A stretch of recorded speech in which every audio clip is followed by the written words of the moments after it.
Hi, I'm Freya. What's great and what's missing in Inside Out 2?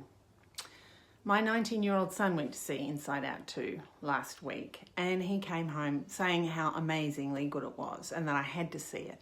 So yesterday I went off with a friend and saw Inside Out 2 and this is my review.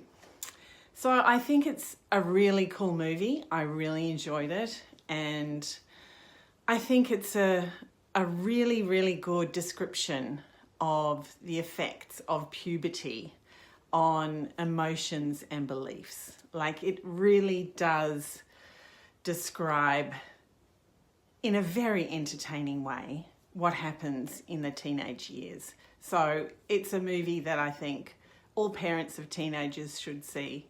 All teenagers should see, and it's really good for lots of different ages in terms of that story. It also gives a great description of the developing sense of self and how that changes.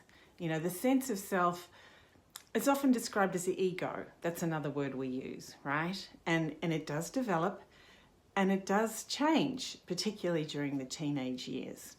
So those things I loved about the movie and a lot more, but there were things that were really missing for me too, particularly from an adult point of view. What was missing was thoughts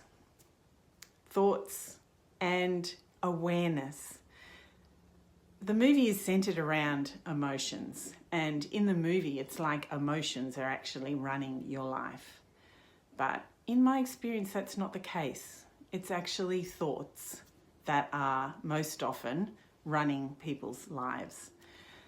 So thoughts don't really get much of a look in. They talk about beliefs, but not much about thoughts. And what they don't talk about at all in the movie is what is actually behind all of the emotions, all of the thoughts, all of the experiences and perceptions that you have as a human, whatever age you are. What is actually aware of the thoughts? What is aware of the emotions? What is actually your true self? What is running the show? It's not emotions, or it doesn't have to be. So that's actually a huge omission, but probably advised, they made that omission because of the target audience, or maybe they just didn't want to put it in at all. But to me, talking about being human needs to be talked about. We need to talk about awareness. We need to talk about the fact that we're not our emotions. We're not our thoughts. We're not our beliefs.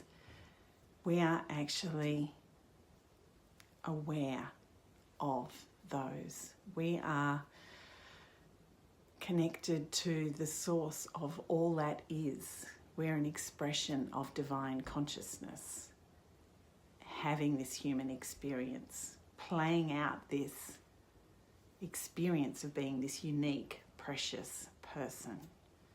But awareness is the really crucial missing piece.